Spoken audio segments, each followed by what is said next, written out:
Welcome to Laplace academy. आज हम लोग 2018 का माध्यमिक परीक्षा का क्वेश्चन पेपर देखेंगे जो वेस्ट बंगाल में आया हुआ था। तो चलिए हम लोग क्वेश्चन पेपर देखते हैं। इसमें पहला एमसीक्यू क्वेश्चन है जिसमें 6 क्वेश्चन रहेगा और 6 के साथ एक क्वेश्चन में 4 ऑप्शन रहता है और एक क्वेश्चन में 1 मार्क्स मिलता है। इसमें एक भी क्वेश्चन नहीं छोड़ना होता, सब कंपलसरी होता है, सबको करना होता है। तो चलिए हम लोग कैसे करेंगे और कैसे इम्प्रूव करेंगे, चलिए हम लोग एनालिसिस के साथ क्वेश्चन पेपर आज देखते हैं। चलिए हम लोग पहला क्वेश्चन देखते हैं। वार्षिक 10% सरल ब्याज दर से RSA का 20 माह का ब्याज कितना होगा। तो यहाँ पर हम लोग पहले देखिए जो 10% दिया हुआ क्या दिया हुआ है हम लोग का रेट, ये जो दिया हुआ है ए और प्रिंसिपल है हम लोग का, और ये बी है जो टाइम है। तो हम लोग को सबसे पहले कुछ करना नहीं होगा, हम लोग को फार्मूला में बैठाने के लिए सबसे पहले लिखना होगा कि R बराबर 10% और और प्रिंसिपल बराबर ए रुपये जो दिया हुआ है ए रुपये और जो टाइम दिया हुआ है 20 माह दिया हुआ है। तो हम लोग को मालूम है कोई भी सवाल बनाने के लिए सिंपल इंटरेस्ट और कंपाउंड इंटरेस्ट में बनता है जो सवाल, उसमें कोई महीना से लेकर सवाल नहीं बनता, उसको हम लोग को ईयर में चेंज करना होता है। तो चलिए हम लोग को पहले देख लिया 1 ईयर बराबर कितना मंथ होता है। 1 ईयर बराबर 12 मंथ होता है। तो 1 मंथ बराबर कितना ईयर हुआ, 1 मंथ बराबर कितना ईयर, तो 1/12 ईयर हो गया। तो यहाँ पर हम लोग को ऐसे चेंज करना होगा कि कितना ईयर होगा। तो हम लोग को देखिए टाइम जो दिया हुआ है वो T बराबर 20 माह दिया हो, तो इसको चेंज करने के लिए हम लोग को 12 से भाग देना होगा, क्योंकि इसको माह का दिया हुआ है कि 1 माह में कितना मिल रहा। तो इसको ईयर में देने के लिए अभी हम लोग देखें कि कितना कितना इसका हो जा रहा ब्याज कि 1 वर्ष में 12 महीना होता है, तो 1 महीना में कितना वर्ष होगा। तो हम लोग को इधर आना होगा 1 में 12, तो 1 महीना में कितना वर्ष होगा, तो 1/12 वर्ष होगा। अभी हम लोग किए पीछे में, तो ऐसे हम लोग किए तो ये हो गया टाइम जो होगा 20/12 ईयर हो गया। चलिए हम लोग सॉल्व करते हैं। तो एस आई बराबर हम लोग को मालूम है P/R/T/100। तो यहाँ पर P का वैल्यू कितना दिया हुआ है, ए दिया हुआ है, R जो है वो 10% है और जो B है वो आपका B/12 है बाई 100। 10 से 10 कैंसिल हो गया और इसको अब गुना कर दे तो हो जाएगा AB/120। तो हम लोग देखें इसमें से हम लोग का कौन सा ऑप्शन मिल रहा है, तो हम लोग इसमें से बी ऑप्शन मिला जो AB/120 लिखा हुआ है। तो इसका आंसर हो जाएगा बी। चलिए अब हम लोग अगला क्वेश्चन देखते हैं। यदि x directly proportional to y, मतलब x जो है सिंबल दिया है प्रोपोर्शनल का सिंबल है, या हिंदी में बोले तो समानुपाती का सिंबल है। तो जो समानुपाती होता है वो एक बढ़ेगा तो दूसरा भी बढ़ेगा, दूसरा एक घटेगा तो दूसरा भी घटेगा, मतलब जो भी काम होगा एक के साथ होगा तो दूसरा के साथ भी करना होगा, तब वो समानुपाती कहलाएगा। नहीं तो एक बढ़ रहा एक घट रहा तो विलोमानुपाती हो जाएगा। तो ये समानुपाती बोला है तो मतलब दोनों के एक साथ बढ़ना पड़ेगा। तो हम लोग को ऑप्शन देखें तो x² directly proportional to y³ दिया है। तो देखिए इसमें दोनों एक साथ बढ़ रहा, एक स्क्वायर एक क्यूब है, तो कैसे बढ़ रहा हम लोग को देख के ही समझ में आ जा रहा कि एक क्यूब हो गया एक स्क्वायर हो गया, तो दोनों बराबर नहीं है, क्योंकि एक स्क्वायर और एक्स डायरेक्टली प्रोपोर्शनल वाई है। तो हम लोग को समानुपाती में दोनों एक साथ बढ़ाना होगा। तो फिर दूसरा भी देखिए तो सी x³ ये भी कैंसिल, सी भी कैंसिल हो गया। तो हम लोग का ऑप्शन देखिए डी मिल रहा, ये भी बढ़ रहा और ये भी बढ़ रहा, दोनों x² भी है और y², मतलब हम लोग को यही तो करना था कि एक बढ़े तो दूसरा भी बढ़े। नहीं तो एक बढ़ेगा दूसरा घटेगा तो विलोमानुपाती का संबंध होता है। यहाँ पर समानुपाती का संबंध पूछा है, तो हम लोग को समानुपाती करने के लिए हम लोग को देखना होगा इक्वेशन में कि कौन सा है जो एक साथ दोनों बढ़ रहा और दोनों घट रहा। तो हम लोग देखें एक साथ दोनों बढ़ रहा घट रहा, तो इसमें से कौन बढ़ रहा घट रहा, तो वो है डी, जो एक साथ बढ़ भी रहा और घट भी रहा। एक साथ मतलब बढ़ रहा है, इसमें तो घटा हुआ नहीं है, मतलब आप लोगों को समझाने के लिए हम बोले बढ़ भी घट रहा, बढ़ भी रहा और घट भी रहा। इसमें तो केवल बढ़ ही रहा है, इसमें x पे स्क्वायर आ गया तो y पर भी स्क्वायर आ गया। इसमें देखिए सी में वैसे कहाँ पे एक पे स्क्वायर आ गया खाली रह गया, इसमें क्यूब हो गया स्क्वायर हो गया, तो ये सब गलत ऑप्शन है, तीनों गलत ऑप्शन है, एक ही ऑप्शन सही है जो डी ऑप्शन सही है। अब चलिए हम लोग अगला क्वेश्चन देखते हैं। वृत्तज चतुर्भुज ABCD का कोण ए जो है 100 डिग्री है होने से सी का मान कितना होगा। तो हम लोग वृत्तज चतुर्भुज बोला है, इसका मतलब एक वृत्त बनाना है, सर्कल बनाना है और उसके अंदर एक चतुर्भुज होना चाहिए। तो पहले हम लोग एक वृत्त बना लें और इसके अंदर एक सर्कल बना लें। ABCD दिया हुआ ABCD एक सर्कल है जिसमें ए का वैल्यू 100 दिया हुआ है, तो सी का कितना होगा। तो हम लोग जो प्रीवियस ईयर क्वेश्चन पेपर में अगला वीडियो में सॉल्व किए थे, उसमें हम लोग सॉल्व किए थे और बताए भी थे डीप में कि एक कैसे होता है जो कोना कोनी ए और सी 180 हो जाएगा, और और बी और डी 180 कैसे होता है हम लोग बताए थे। तो ऐसे हम लोग को मालूम है ए प्लस सी जो होगा वो भी 180 होता है, और कोण बी प्लस डी भी 180 होता है। तो ऐसे हम लोग करेंगे। तो ए प्लस सी 180 बोले तो यहाँ पर देखिए ए का वैल्यू कितना दिया हुआ है, 100 दिया हुआ है, और सी कोण सी बराबर 180। तो 180 में से सी का वैल्यू घटाएंगे तो कितना हो जाएगा, 180 माइनस 100 बराबर 80 डिग्री। तो सी का वैल्यू कितना हो गया, 80 डिग्री। तो इसमें से कौन सा ऑप्शन सही होगा, सी। यहीं पर 80 डिग्री दिया हुआ। चलिए अब अगला क्वेश्चन हम लोग देखते हैं। 7π/12 का साष्टिक प्रतिमान क्या होगा। तो देखिए साष्टिक प्रतिमान होता है जो पाई दिया हुआ है इसको डिग्री में चेंज करना, डिग्री में चेंज करना। तो पाई को डिग्री में चेंज करना, तो हम लोग को डिग्री में चेंज करने के लिए हम लोग को मालूम है कि इससे पाई के जगह पर हम लोग को 180 रखना होता है। तो पाई की जगह पर 180 रख दीजिए। अब इसको डिवाइड कर दीजिए, 2 छक और 30 छक, 30 छक 180, 2 छक 12, फिर 2 से 15 बार में, तो 15 7 105। तो 105 डिग्री आपका आंसर होगा। तो इसमें से कौन सा सही होगा, तो इसमें डी आंसर जो होगा वो सही होगा, 15 7 105 डिग्री। अब चलिए अगला क्वेश्चन देखते हैं। एक घन की एक भुजा की लंबाई ए इकाई होने एवं कर्ण की लंबाई डी होने से ए और डी का संबंध क्या हुआ। जो आपका ये भुजा दिया हुआ है और डी जो है वो विकर्ण है। तो हम लोग को मालूम है कि विकर्ण क्या होता है, एक कोना कोने में कितना लंबा चीज़ क्या रखा जा सकता है। जैसे घन है, मान लीजिए घन क्यूब है, तो इसमें सबसे लंबा चीज़ क्या रख पाएंगे, उसी को हम लोग विकर्ण बोलते हैं। देखिए यहाँ से यहाँ पर जो रखेंगे हम लोग सबसे लंबा चीज़ रख सकते हैं। घर के देखिए आप लोग, जैसे घर में जाकर एक्सपेरिमेंट कीजिएगा वीडियो देखने के बाद कि एक कोना से दूसरे कोना पर कुछ रखिएगा तो सबसे लंबा होगा, या सीधा में रखिएगा तो छोटा पड़ जाएगा। तो हम लोग को विकर्ण का लंबाई निकालना है। तो यहाँ पर हम लोग को विकर्ण का फॉर्मूला मालूम होना चाहिए कि इसमें सब एंगल बराबर होता है। तो हम लोग का डी बराबर होता है √3a। तो इसका हम लोग का सही आंसर हो गया कौन सा, हम लोग का सही आंसर हो गया आपका बी। यहीं अगर हम लोग से बोला होता घन के जगह घनाभ बोला होता कि घनाभ का क्या होता है, तो हम लोग घनाभ का फॉर्मूला मालूम है।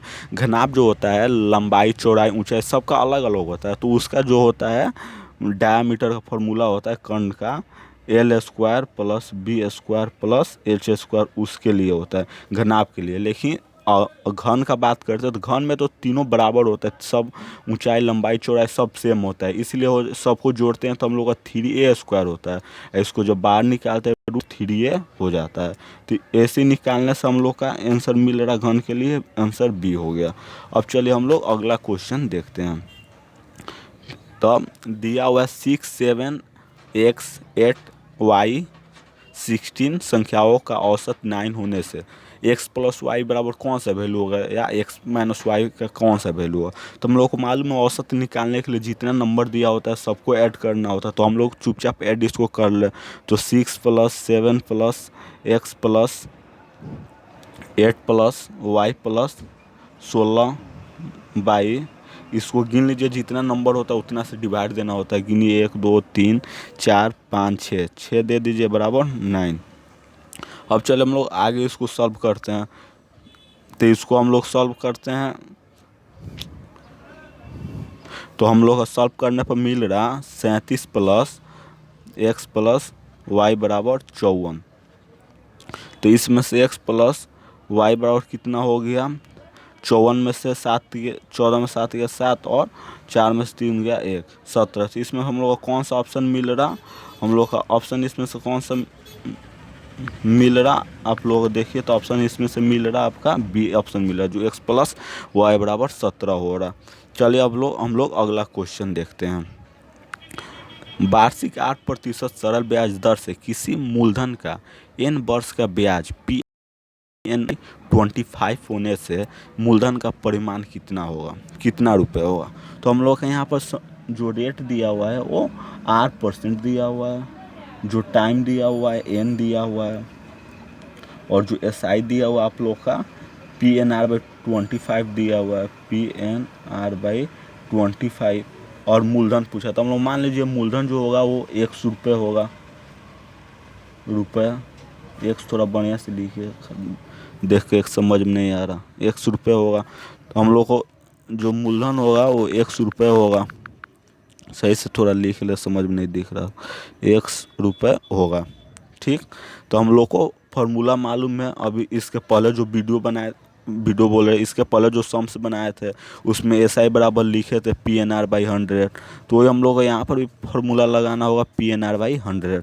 तो चलिए हम लोग इसको लगाते हैं। तो SI बराबर कितना दिया आपका PNR/25। P का हम क्या माने थे, X माने थे। R का कितना दिया हुआ है, R दिया हुआ, R का वैल्यू भी R% दिया हुआ और टाइम N दिया हुआ है बाई 100। तो इसमें देखिए 25 से 100 कट के 4 बार में, R से R कैंसिल, N से N कैंसिल। तो X का वैल्यू कितना हो गया 4P। मतलब हम लोग का मूलधन कितना मिल गया, हम लोग का 4P वो मूलधन मिल गया। तो इसका मूलधन कैसे हुआ 4P, आप लोग को समझ में आएगा। नहीं समझ में आएगा तो आप लोग कमेंट में बताइएगा, हम लोग फिर से इसको समझाने की कोशिश करेंगे। चलिए अगला क्वेश्चन देखते हैं। देखिए इसमें क्वेश्चन दिया हुआ है a-2x² + 3x + 5 बराबर 0 समीकरण। ए का मान डैश होने के लिए द्विघात समीकरण नहीं होगा। यहाँ पर देखिए द्विघात समीकरण नहीं होगा बोल रहा है, मतलब जो समीकरण होगा द्विघात नहीं होना चाहिए। तो हम लोग देखिए द्विघात करने के लिए इसको आप 0 करेंगे फिर भी इसको कोई फर्क नहीं पड़ेगा।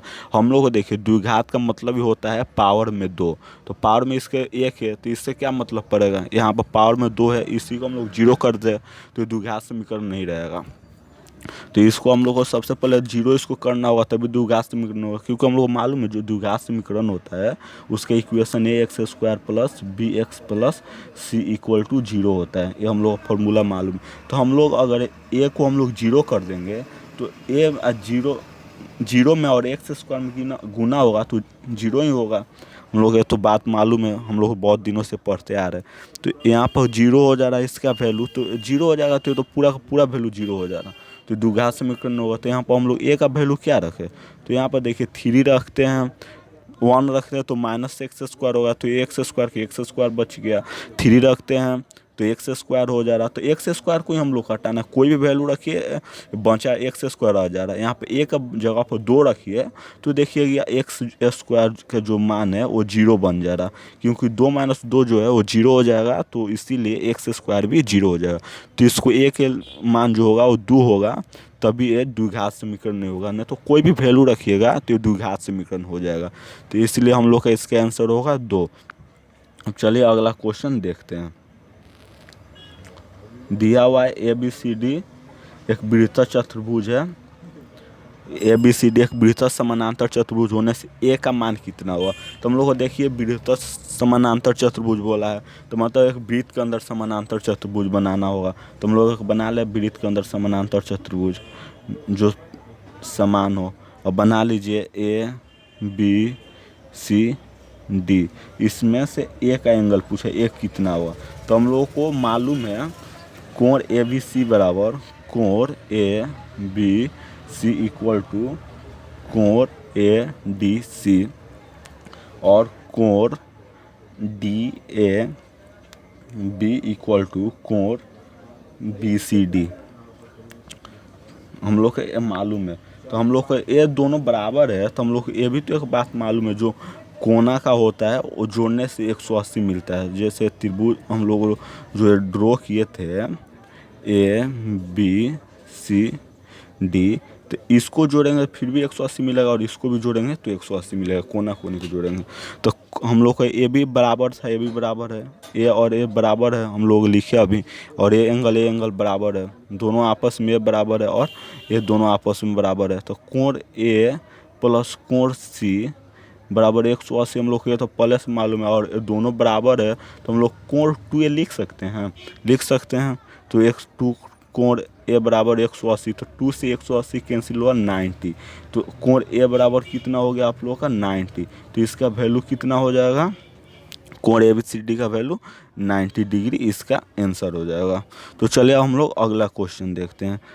1035 और 1055 बराबर sin थीटा होने से थीटा का निम्न धनात्मक मान क्या होगा।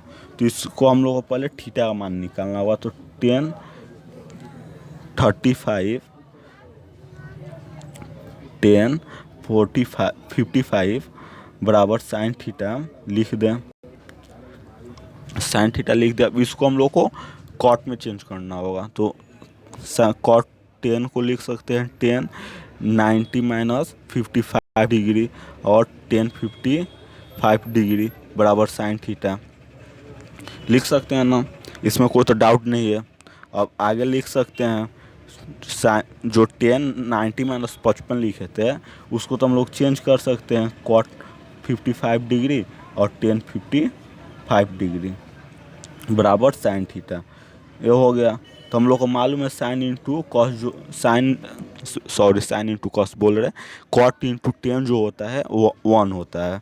क्योंकि जो कॉट इंटू 10 1 कैसे होता है रोकिए हम इसके बाद हम बता रहे। तो साइन 1 बराबर साइन थीटा हो गया। तो 1 का वैल्यू कितना पे होता है साइन 90 डिग्री का जो वैल्यू होता है 1 होता है बराबर साइन थीटा। तो साइन से साइन कैंसिल होगा थीटा का वैल्यू कितना होगा 90 डिग्री होगा। तो इसका आंसर हो जाएगा आपका 90 डिग्री। हम दिखा रहे हैं कि कैसे आप लोग का कॉट और 10 इंटू होता है तो एक कैसे होता है। हम लोग तो स्टार्टिंग से याद करते आ रहे हैं लेकिन देखिए कैसे होता है। हम लोग 1 तो मालूम नहीं कैसे होता है लेकिन हम आपको आज प्रूव करके दिखा रहे हैं। जो देखिए 10 थीटा होता है वो कॉट थीटा के उल्टा होता है। 10 थीटा होता है वो कॉट थीटा के उल्टा होता है। तो जब देखिए कॉट थीटा 10 होता है 1/कॉट। तो 10 के जगह लिख दीजिए जो कॉट थीटा इंटू 10 थीटा हम लोग 10 कॉट 55 इंटू 10 55 था। तो यहाँ पर कॉट के जगह 1/10 55 लिख दीजिए और इसके जगह 10 55 लिख दीजिए। तो 10 55 10 55 कैंसिल हो जाएगा बचा कितना 1। इसीलिए हम लोग को 10 इंटू कॉट जो होता है वो 1 होता है। चलिए हम लोग अगला क्वेश्चन देखते हैं।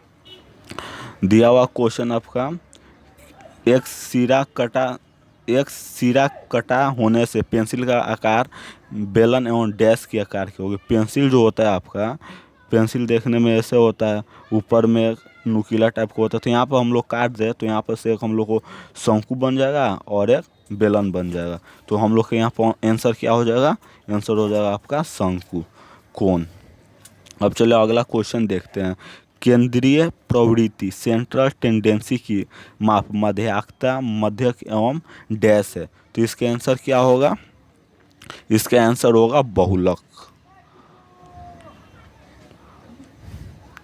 चलिए अब हो गया इसी पर अपना वीडियो ख़त्म करता हूँ।